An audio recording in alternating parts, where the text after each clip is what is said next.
El cubismo y el futurismo son dos grandes vanguardias del siglo XX, que aparecen a la par en distintas zonas de Europa, y a pesar de esto, encontramos en ellas grandes similitudes en sus lenguajes pictóricos, las cuales asemejan mucho a ambas vanguardias. El cubismo llega primeramente en Francia entre 1906 y 1907, y surge como un movimiento distinto al fauvismo, y se enfoca principalmente en el uso de figuras geométricas y la representación de distintos puntos de vista de un mismo objeto. Este tuvo diversas fases en su desarrollo. A la primera se le conoce como cubismo analítico, en la cual las figuras geométricas aparecen de manera difusa y descompuesta, y las tonalidades que predominan son distintos valores de gris y café dependiendo de la obra. Un ejemplo de cubismo analítico es la obra de Marcel Duchamp llamada Desnudo bajando la escalera número 2, en la cual se puede apreciar cierto movimiento gracias a la difusión y poca definición de las figuras geométricas y los distintos tonos de café en ella. A la fase anterior se le conoce así pues analiza una figura y la disuelve en todas sus partes. Por el contrario, en la siguiente fase del cubismo, el cubismo sintético, se sintetizan las figuras y se reducen a representar únicamente su esencia. Se implementa muchísimo más el color que en la fase anterior, además de que la delimitación de las figuras geométricas es más notoria. Muchas obras de Picasso son un gran ejemplo de esta fase de la vanguardia del cubismo. Los Tres Músicos de 1921 es un ejemplo de cómo son utilizados ahora los colores vivos y puros. Por otro lado, el futurismo surgió en Italia en el primer decenio del siglo XX. Surge como una contradicción ante lo tradicional y lo pasado. Su mayor representante era Marinetti, quien manifestó que existía una belleza nueva, que era la belleza de la velocidad. Por ejemplo, tenemos una obra que no es de Marinetti, sino de un artista menos conocido llamado Guglielmo Sansoni, o mejor conocido como Tato, el cual creó una obra futurista llamada Volar sobre el Coliseo en espiral, en la cual podemos observar a una máquina, que en este caso es un avión, como la idea central y protagonista de la obra, donde se puede observar claramente la velocidad y la profundidad del movimiento.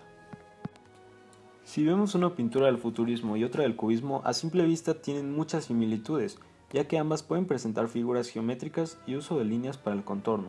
Debido al sistema de tubos de la pintura cubista, podríamos pensar que es una pintura futurista, ya que ambas cuentan con los mismos cilindros, pues esta obra cubista de Fernand Léger fue hecha durante el periodo mecánico que presentó el cubismo. Como podemos ver, ambas presentan formas geométricas, principalmente cilindros y curvas. La pintura futurista presenta figuras con un volumen más definido y se podría decir que tienen un poco más de orden, pues se ve claramente la máquina, mientras que en la pintura cubista no se encuentra una mecánica identificable, sino que pretende evocar la impersonalidad de una nueva era de la máquina. Sus figuras, al igual que la futurista, tienen volumen, sin embargo no son simétricas una con la otra. En ambas pinturas podemos observar el manejo de sombras para el efecto de la tridimensionalidad. La futurista usa sombras oscuras principalmente y utiliza el blanco para reflejar la luz. Igualmente, la cubista utiliza el blanco para tal objetivo, solo que hay mayor abundancia de este color dentro de la pintura, y el negro es más utilizado para delinear que para las sombras. Las dos pinturas muestran la producción de cilindros mediante un proceso predeterminado. No se muestran humanos, solo máquinas. El orden es lo diferente.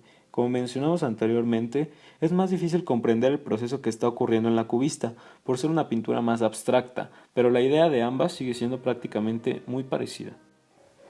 Otra similitud que comparten estas dos vanguardias es la cinematografía.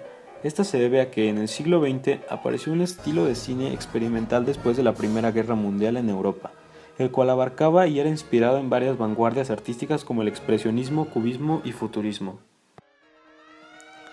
Ejemplo de esto es el corto Ballet Mécanique del pintor Fernand Léger y el norteamericano Dudley Murphy, filmado en 1924, el cual es un cortometraje cubista con algunos elementos futuristas por la presencia de máquinas dentro de este. Se caracteriza por no poseer ningún orden narrativo, así como ciertas secuencias en caleidoscopio que le dan una sensación de múltiples perspectivas y figuras geométricas. Dentro de este corto cinematográfico hay una inclusión muy notoria de la fragmentación y la recombinación de objetos. Esto hace que sea considerado un filme de vanguardia. Podemos notar el cubismo dentro de la obra, pues hace el uso de, como ya se mencionó, la fragmentación de los objetos y a estos mismos les da una representación totalmente diferente a la que ya tienen, pues son generalmente objetos o elementos que vemos en nuestra vida cotidiana. Otro ejemplo de filme futurista es la película alemana Metrópolis por Fritz Lang, estrenada en 1927. Esta película está situada en una metrópolis futurista del año 2026, la cual está dividida en dos clases sociales. En el exterior de la ciudad la clase alta y en el subterráneo la clase obrera. Se basa en una utopía urbana futurista. Dentro de esta se pueden apreciar ejemplos de arquitectura futurista con grandes edificios, modernos y máquinas monstruosas y muy complejas.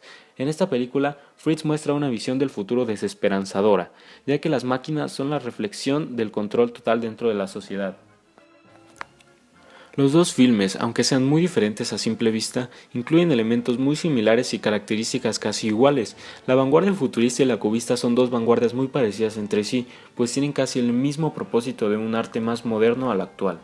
Aunque ambas vanguardias, la futurista y la cubista, tengan características diferentes, hemos podido encontrar relación entre ellas y las hemos visto reflejadas en distintas obras, tanto cinematográficas como en pinturas.